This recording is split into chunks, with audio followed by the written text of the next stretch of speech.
So you've been eating all that time? It took me a while to get my food, and I wasn't gonna like hurry and not either. So going down Sunday, we're gonna have to add a little bit more time in maybe? I ate as fast I as can't get up any I could. earlier. I can't get up any earlier. She's going to have to eat breakfast when you pick her up. Either that or we'll swing through McDonald's down there and get it to go for her, so she. All right. Do I have a motion to go back into regular session? Okay, we got a motion back into regular session. All in favor, signify by saying aye. Aye. Opposed, same sign. Motion carries. All right, George. Oh my God! I got one question. Item M, what came of that? There was no action because of that. Okay. What time did we come out of executive session? 12:38. We'll go back regular. Think you're ready? No. Ronnie, did you say you need to take a break? I'm sorry. All right, George. Okay. If you look, well, there were no floodplain permits. I've got a couple for some pipelines. They just came in yesterday, so we'll be on the next agenda. We'll skip right to the OEM's report. For runs, the Sheriff's Office, 112 calls. West Union State Police, 54. Ambulance Authority, 75. And 3 mutual aids from Ritchie County EMS. For the fire departments, West Union Fire Department, 10 calls. Greenwood, 15.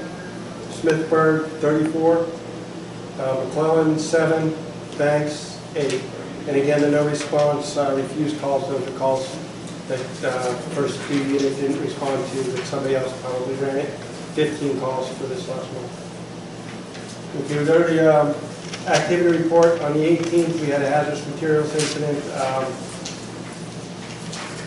If you look at that, I had to do a report to the state, and then I also put in there a chronological report that I got this morning from Antero. This was basically, the only people that it involved was the home right there, just as you come into Buckeye Run. There are 2 houses in the old church sit right there. Those are the only ones that are actually affected. The issue that we had with it, and if you read my report, it's kind of lengthy. I'll be presenting it to the LEPC. But what happened was, they had a spill. They were taking, it's basically just brine water, from one tank on the hill. They transferred to a tank down below for a truck to pick up.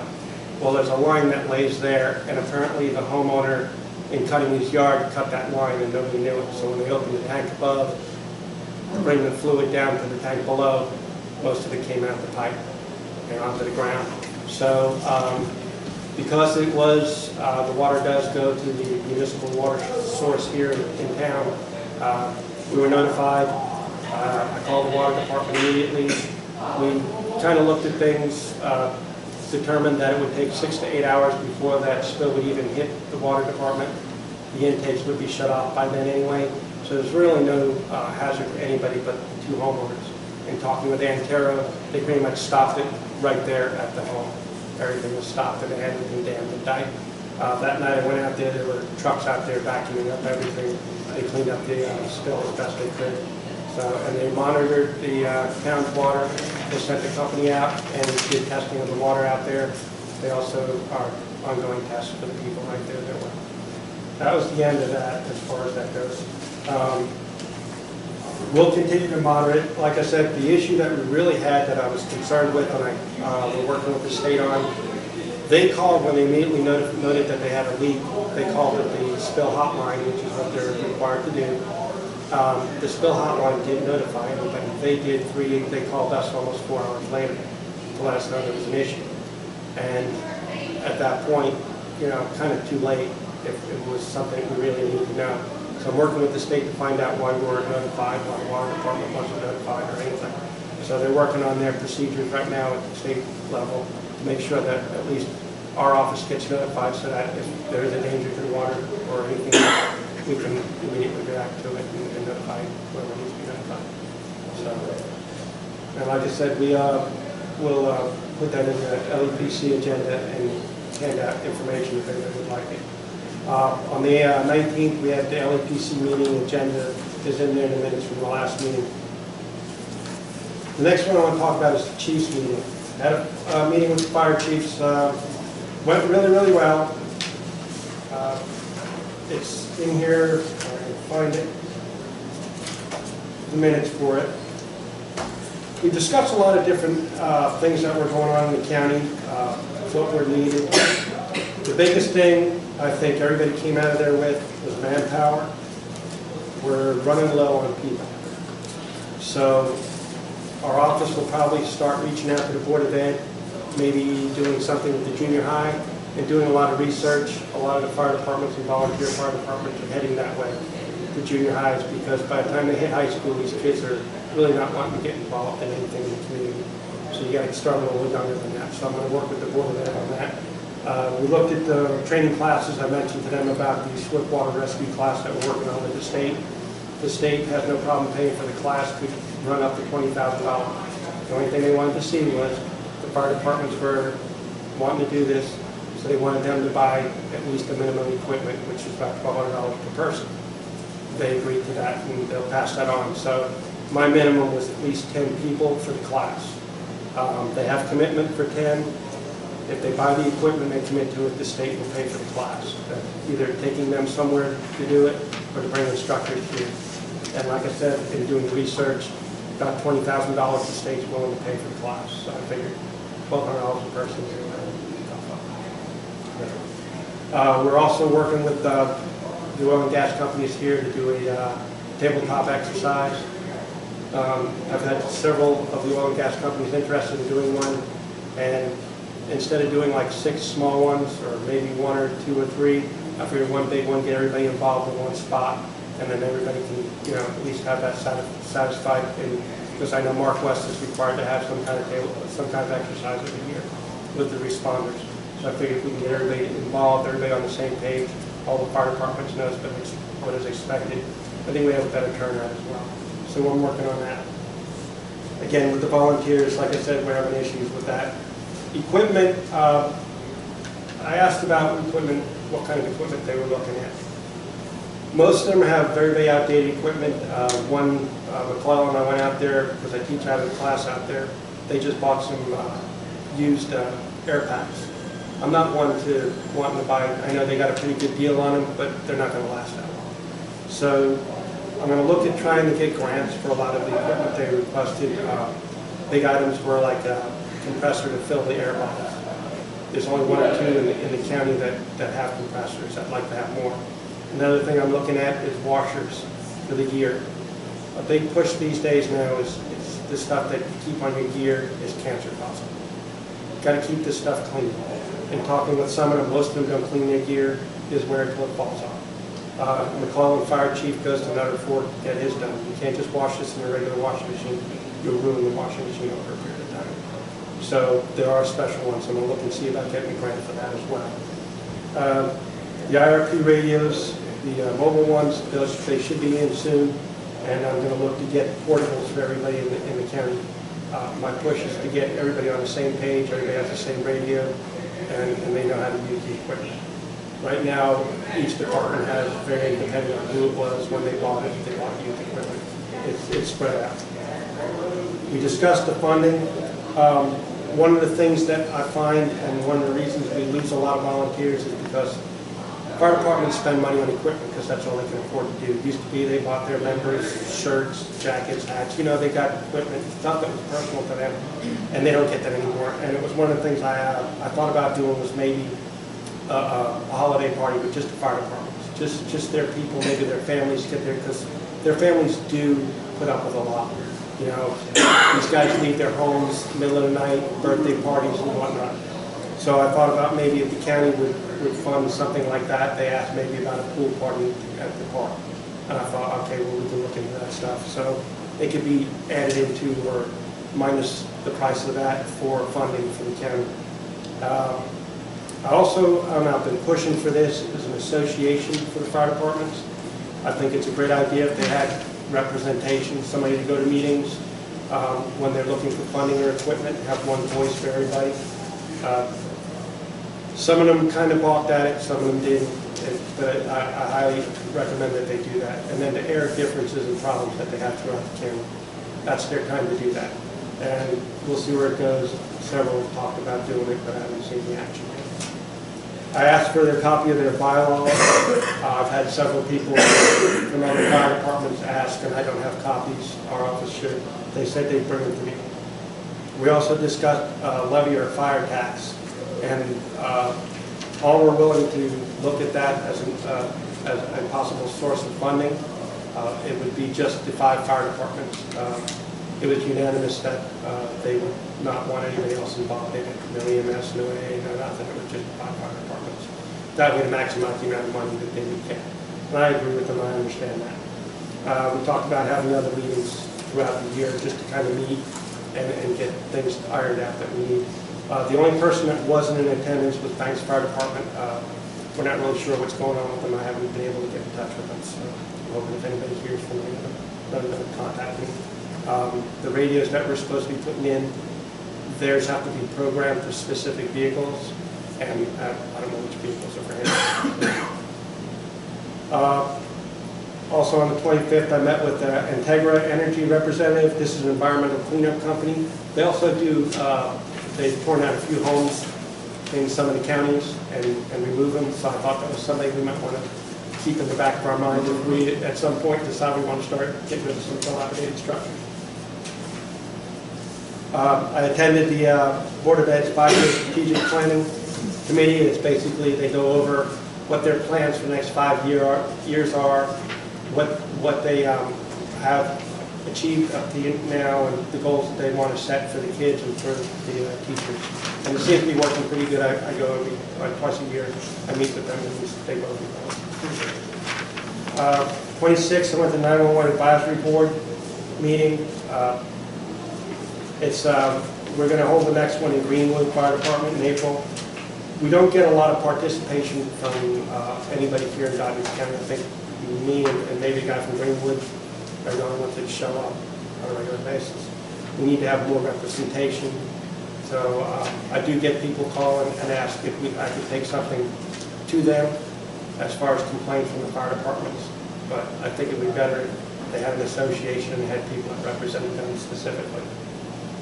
The 30th, I coordinated with the Board of Ed on the closure for the schools. We're working closely with the Board of Ed because I do get on there to the state with the weather updates.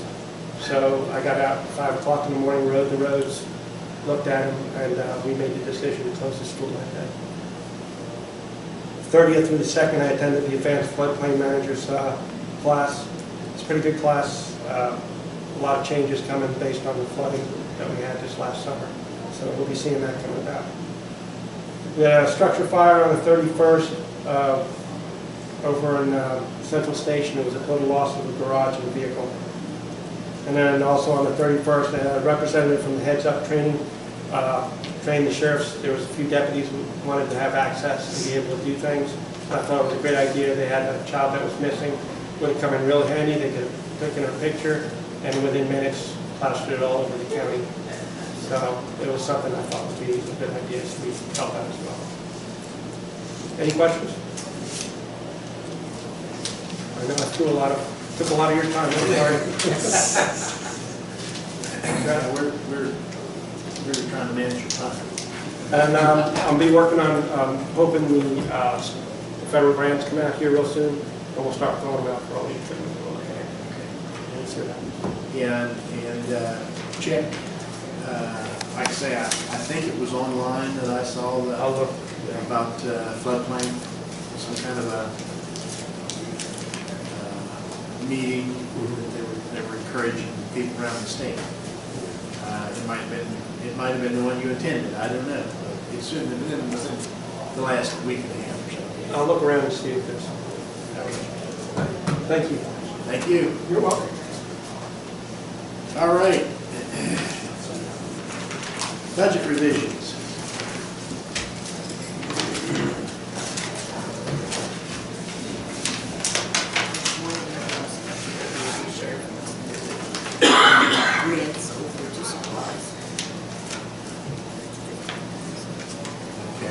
an in-house sheriff, rent, move 15,000 from rent to supplies. Any, you have a motion? Have a motion to approve in-house budget revision, sheriff's tax office, rent to supplies. All in favor, signify by saying aye. Aye. Opposed, same sign. Motion carries.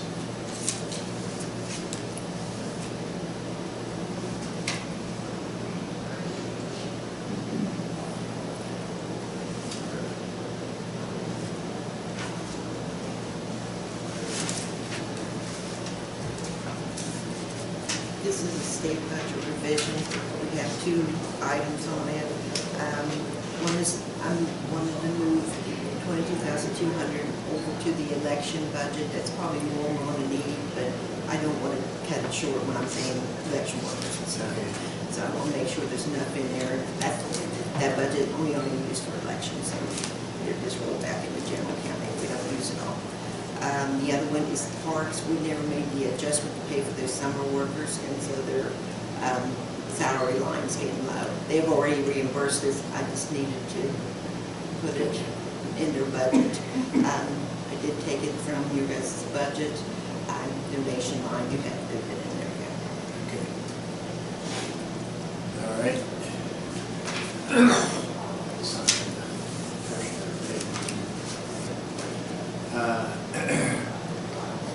Budget revision, taking 43,600 out of the county commission portion of the budget, putting 22,200 in the elections for the county clerk, and 21,400 in the parks and recreation. Do we have a motion or discussion? We have a motion to approve. All in favor, signify by saying aye. Aye. Opposed, same sign. Motion carries.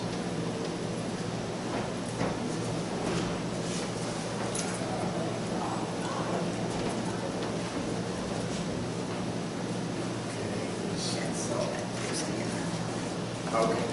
I don't think I signed it. We signed the one page. You guys sign the page and then they have to sign it.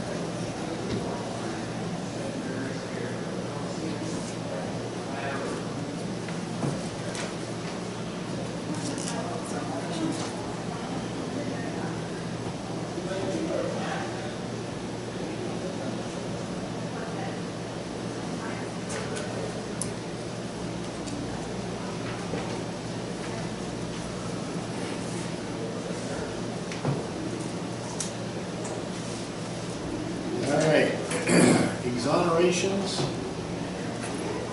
We have one for $6,348.76. We have another one for $2,036.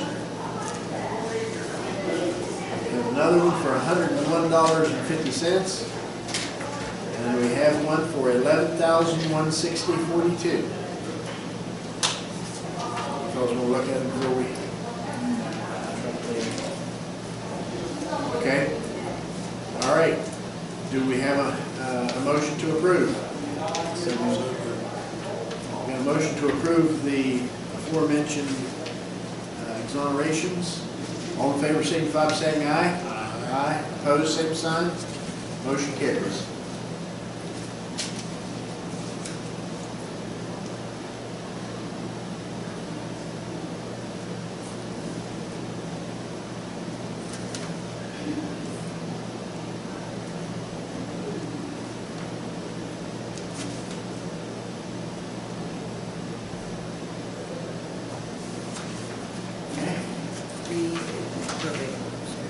Okay. And I'm going to read off the probate orders.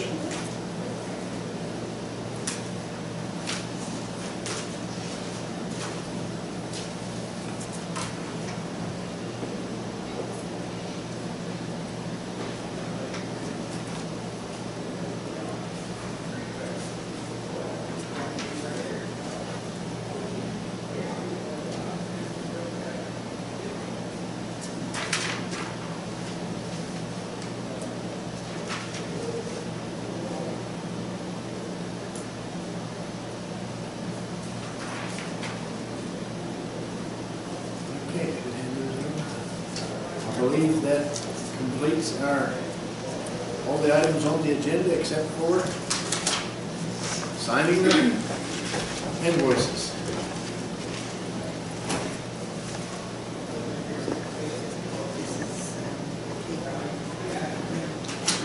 Change, they're having a change, they notified the commission, and it's state action. This is report from the extension office. Okay.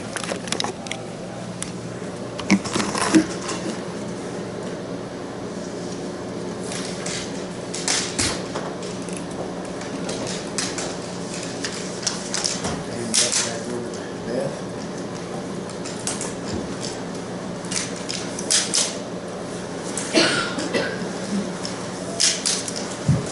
Some of those.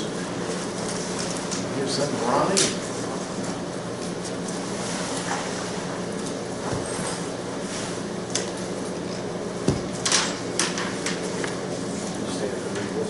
No, out the door. Yeah, I'll watch.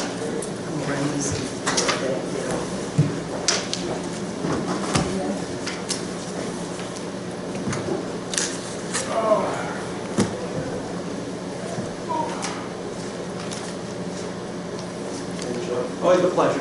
We'll do it again next. See you, George.